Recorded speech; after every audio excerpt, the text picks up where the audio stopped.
Guerra con el Cielo, el Choque, profético de los Reinos amados, escuchen, nos encontramos en medio de una guerra, no una guerra visible con espadas ni misiles, sino una guerra invisible, una guerra cósmica. Una guerra entre el reino de Dios y los reinos de los hombres, entre la luz y los tinieblas, entre el cielo y la rebelión de la tierra. Esta no es una metáfora, es real, y estamos dentro del campo de batalla.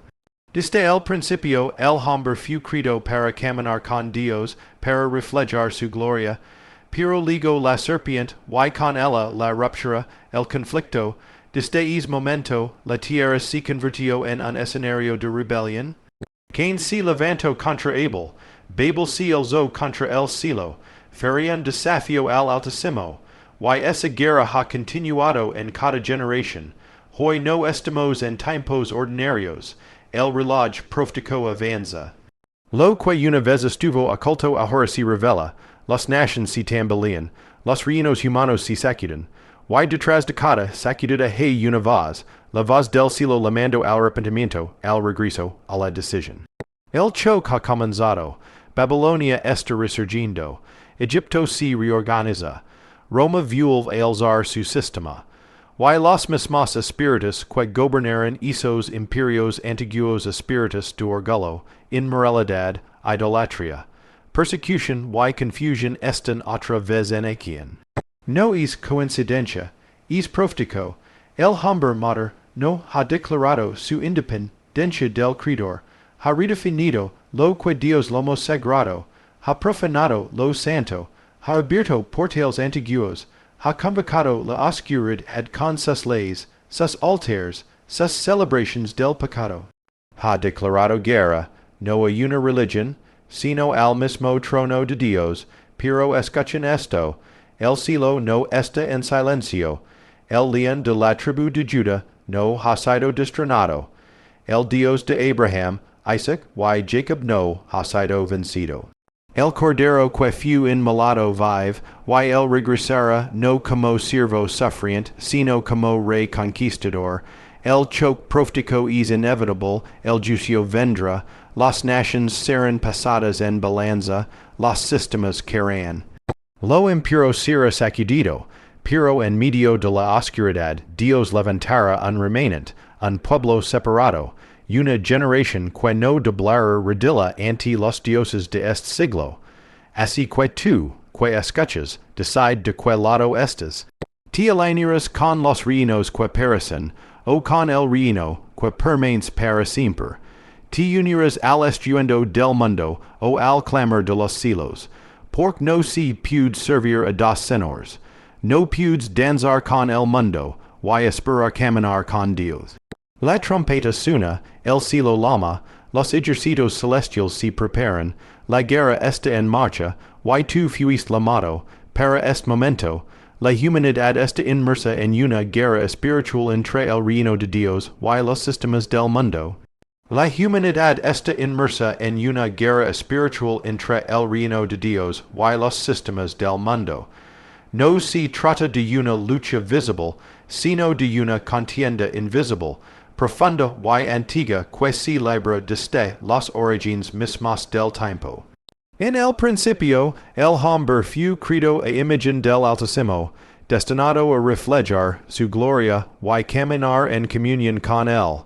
Sin embargo, con la entrada del pecado en el Edén, comenzó una rebelión cósmica, una ruptura entre el Creador y su creación. Esa rebelión no fue un evento aislado, fue el inicio de un conflicto entre dos reinos, el reino de la luz y el reino de los tinieblas. Desde entonces, cada civilización, cada imperio, cada sistema de poder ha sido escenario de esa guerra, una guerra que no se resuelve en los parlamentos ni en las urnas, sino en los altares, en las decisiones morales, en los corazones de los hombres. Esta guerra espiritual se manifiesta en los valores, en las ideologías, en las leyes que gobiernan las naciones. El reino de Dios opera en justicia, verdad, humildad, misericordia, obediencia, santidad. Pero los sistemas del mundo, influenciados por principados y potestades invisibles, se rebelan contra esos principios. Elevan la soberbia como virtud, promueven la mentira como estrategia, celebran la impureza como libertad, y desprecian la palabra del Altísimo como un estorbo del pasado. Esta guerra es progresiva y sistemática. Los valores del reino son cada vez más marginados, ridiculizados, suprimidos. Lo que antes era sagrado ahora es profanado. Lo que antes era pecado ahora es celebrado. Y detrás de todo ello hay una estrategia espiritual que busca desplazar al reino de Dios del corazón del hombre y sustituirlo con los altares de un nuevo orden. Este conflicto no es accidental ni meramente cultural, es profético. Este anunciado en las Escrituras, desde los profetas hasta el Apocalipsis, se revela una línea de confrontación entre Jerusalén y Babilonia, entre los fieles y los apostatas, entre el Cordero y la bestia. Lo que hoy vimos en los medios, en la política, en las instituciones, en la cultura, es solo la superficie de una guerra más profunda. Y no se trata solo de la lucha entre el bien y el mal en términos genéricos, sino de la resistencia del mundo quedó contra el reino del cielo que se aproxima. Es una guerra por el alma de las naciones, por la identidad de una generación, por el destino eterno de multitudes. El reino de Dios no es pasivo en esta batalla, no se retira ni se esconde. Es un reino que avanza, que confronta, que sacude. Es un reino que llama al arrepentimiento, que levanta voces proféticas, que desmantela fortalezas espirituales. Y mientras el mundo se endurece, Dios está separando a un pueblo, un remanente consagrado que no se rinde ante los sistemas de este siglo. Espíritus antiguos están resurgiendo en formas modernas, repitiendo patrones de rebelión. Espíritus antiguos están resurgiendo en formas modernas, repitiendo patrones de rebelión. Lo que el mundo considera avances sociales, culturales o ideológicos, en realidad muchas veces son manifestaciones renovadas de antiguas iniquidades. Lo que fue Babel regresa con otro nombre. Lo que fue Sodoma vuelve disfrazado de derechos. Lo que fue Roma repairs con estructuras globales. Y detrás de cada uno de estos movimientos hay realidades espirituales que trascienden lo humano. No se trata simplemente de ideas o posturas políticas. Se trata de una batalla por la supremacía espiritual. Los mismos espíritus que impugnaron a Faraón a desafiar a Dios, a Jezebel a corromper a Israel, a Nabucodonosor a levantar estatuas de oro, ahora actúan a través de plataformas, gobiernos, redes y sistemas que aparentan neutralidad, pero que en el fondo se oponen a la autoridad del cielo. Estos espíritus no han desaparecido, solo han cambiado de vestidura. Y no hablan desde altares paganos, sino desde púlpitos culturales. Y no se manifiestan en estatuas taladas, sino en ideologías cuidadosamente elaboradas. Y no se postulan como religión, sino como progreso. Sin embargo, su esencia es la misma, desafiar al Altísimo, quebrar sus leyes, levar a la humanidad a confiar en sí misma, a exaltar su propia voluntad por encima de la palabra de Dios. El patrón es antiguo, primero se distorsiona la verdad, luego se pervierte lo sagrado, y finalmente se persigue a quienes se manchan en fieles. Así ocurrió en tiempos de Elías, de Daniel, de los apóstoles. Y así ocurre hoy. La guerra espiritual no ha cambiado, solo ha mudado de escenario. Este resurgir de lo antiguo tiene un propósito profético, preparar el escenario para la gran confrontación final.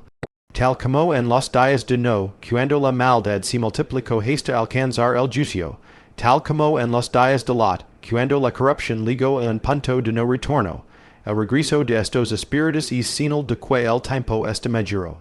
El enemigo sabe quella queda poco tiempo, por eso intensifica su influencia, reconfigura la cultura, domina el lenguaje, redefine la moral, controla los corazones, quiere marcar a una generación con su celo antes de que la trompeta suene. Quiere distraer, seducir, dormir a los que deberían estar en vela. El creyente discernient debe entender que nada de esto es casualidad. El escenario mundial está siendo moldado espiritualmente.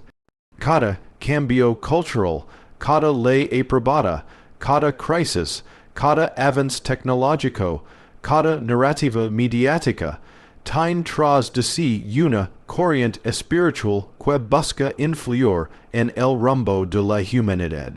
Mientras la mayoría solo ve lo externo, el remanente es llamado a ver lo interno, a interpretar los tiempos, a reconocer las voces, a identificar las antiguas sombras que caminan entre los hombres con nuevas máscaras, to do lo que fu volverá, por lo que ha de venir ya ha sido, lo que una vez si el zo contra Dios, volverá a hacerlo, hasta que el cielo lo detenga.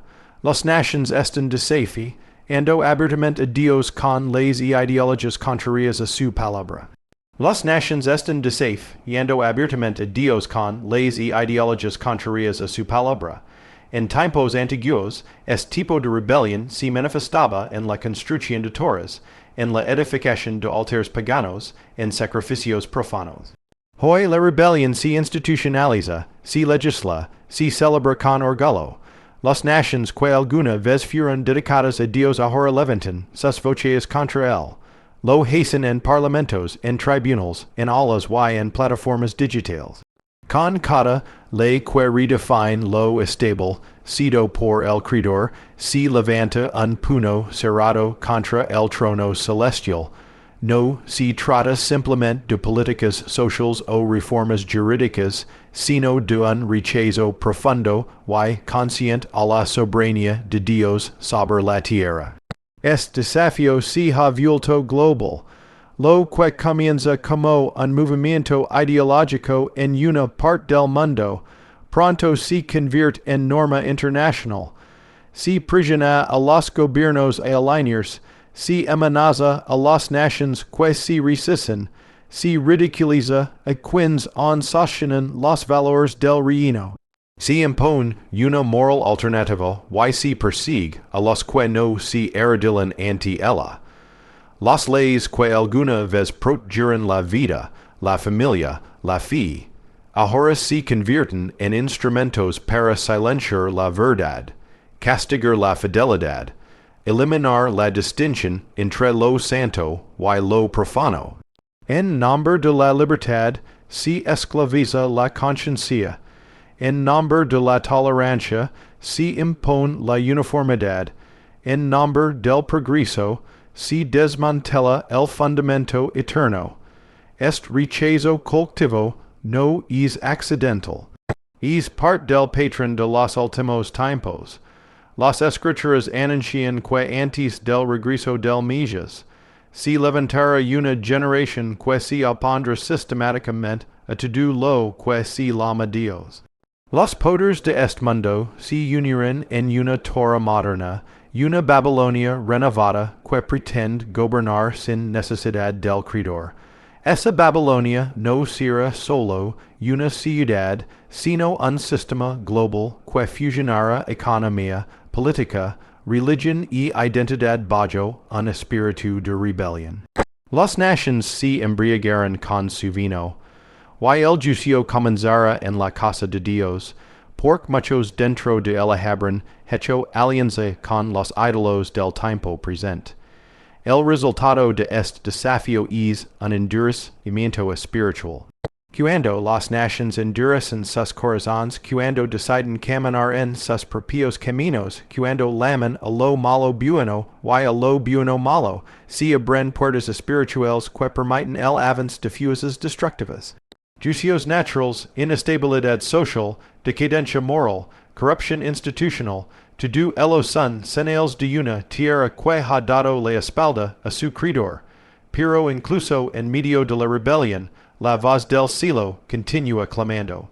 Dios no deja de advertir, no deja de lamar, no deja de mostrar su misericordia, sin embargo, legara el punto en que las copas se llenaron. Y cuando eso suceda, no serán los hombres los que determinen el destino de las nations, sino el consejo del Altísimo. El juicio divino es inminente, pero también lo es el surgimiento de un remanente fiel. El juicio divino es inminente, pero también lo es el surgimiento de un remanente fiel. A lo largo de la historia bíblica, el juicio nunca vino sin una advertencia previa, ni sin la existencia de un pueblo separado. En los días de Noé, mientras la violencia llenaba la tierra, y el corazón del hombre se inclinaba constantemente hacia el mal, había un varón justo que caminaba con Dios y preparaba el arca. En los días de Elías, mientras Israel adoraba a Baal, y se prosternaba ante los ídolos, había 7,000 que no habían doblado sus rodillas ni besado al falso Dios. El patrón divino se repite, mientras la mayoría se extravía, mientras las nations se sumergen en oscuridad, Dios escoge, guarda y levanta un remanente. Es remanente no es grande en número, pero es poderoso en espíritu. No es celebrado por el mundo, pero es reconocido por el cielo. No busca aceptación, busca obediencia. El juicio no es solo castigo, es corrección, es advertencia, es la manifestación de la justicia de Dios en respuesta al pecado, persistente y colectivo. Y es juicio comienza por la casa de Dios, no se dirige primero a los impíos, sino a los que se llaman por su nombre. Si el altar está contaminado, si el sacerdocio está dormido, si la adoración está mezclada, entonces el fuego primero purificará el templo antes de alcanzar la ciudad. Dios no puede ser burlado, y no tolerará por siempre la mezcla ni la tibieza. El remanente que ha de surgir será refinado como el oro. No será formado en la comodidad ni en la popularidad, sino en el horno de la prueba, en el rechazo, en la separación, en la fidelidad calada cuando otros doblan su voluntad ante los reyes de este siglo. Este remanente será voz profética en medio del caos, no hablará para agradar, sino para confrontar. No será guiado por la opinión pública, sino por la voz del Espíritu. Se levantará en medio de la sequía con la lluvia de lo alto. En medio de la muerte levará la vida, en medio del engaño proclamará la verdad, y mientras el mundo corre hacia el abismo, este pueblo caminará en dirección contraria. No serán populares, pero serán efectivos. No serán aplaudidos, pero serán obedientes. Este es el pueblo que ha pasado por la criba, que no busca gloria propia, que no depende de sistemas humanos, que no teme al rostro del hombre, sino que tiembla ante la palabra del Altísimo. El surgimiento de este remanente no es una opción, es una necesidad. El juicio que viene será tan fuerte, tan profundo y tan definitivo, que solo podrá soportarlo quien está anclado en la roca eterna. Y esa roca no es una institución, ni una tradición, ni un movimiento humano. Es una persona. El remanente no será definido por etiquetas externas, sino por su intimidad con aquel que se siente sobre el trono. Serán como antorchas encendidas en medio de la noche. Y mientras otros caigan, ellos permanecerán. Mientras otros huyen, ellos se levantarán. Mientras otros duden, ellos profetizarán. Cada persona debe decidir de qué lado estará en este choque profético de los reinos. Cada persona debe decidir de qué lado estará en este choque profético de los reinos. No existe neutralidad en una guerra espiritual. No hay terreno intermedio entre la luz y las tinieblas. No se puede servir al reino de Dios y al mismo tiempo abrazar los valores del mundo. Desde los tiempos antiguos el llamado divino siempre ha sido claro. escoge hoy a quin serviras, en el Monte Carmelo, Elias no ofreció diplomacia, sino una decisión, hasta claudicaris entre dos pensamientos. Es llamado risuna con más urgencia en nuestros días. La línea entre el reino eterno y el sistema del mundo se hace cada vez más visible, más evidente, más imposible de ignorar. La decisión no es solo doctrinal, es existential. Abarca cada área de la vida, lo que se cree, lo que se ama, lo que se aprueba, lo que se practica, lo que se apoya. No basta con confesar fe con los labios si el corazón sigue alineado con Babilonia. No se puede levantar manos en adoración el domingo, y levantar argumentos contra Dios el resto de la semana. El choque de Reinos exige definición, y esa definición implicará un costo. Algunos perderán influencia, otros relations, otros posiciones de poder o comodidad. Pero cada pérdida terrenal será simila de ganancia eterna, porque Dios honra a los que la honran, y sacian a los que no retroceden. Es tiempo este diseñado para exponer lo que hay en lo profundo del corazón. Las prisiones externas sacaron Allah, los alianzas internas. Lo que antes se podía ocultar bajo apariencia religiosa y no podrá sostenerse. Las circunstancias, los eventos globales, las leyes, las crisis, todo está siendo usado para provocar una decisión. Why no decidir, y es decidir. El que cala ante la verdad, ya ha hablado. El que se esconde en la ambigüedad, ya ha elegido su postura. Dios está llamando a los suyos a definirse, no solo en público, sino en lo íntimo, en lo secreto, en lo profundo del alma. El reino de Dios no se establece con multitudes, sino con fidelidad. No busca lo espectacular, sino lo auténtico. No depende del sistema, sino del espíritu. Y quien se alineen con es reino deberán estar dispuestos a remar contra la corriente, a ser señalados como anticuados, intolerantes o radicales, pero no importa como los lame el mundo, sino como los vi el cielo. La definición traerá fuego, pero también traerá gloria. El horno purifica, pero también revela la imagen del hijo en medio de las llamas. El momento de definirse no es mañana, es ahora. No después de que pase la crisis, sino en medio de ella. No cuando se fácil, sino cuando se necesario. Porque lo que se avecina no es una simple transición, sino una confrontación entre lo eterno y lo temporal, entre el reino inquebrantable y los sistemas que están a punto de caer.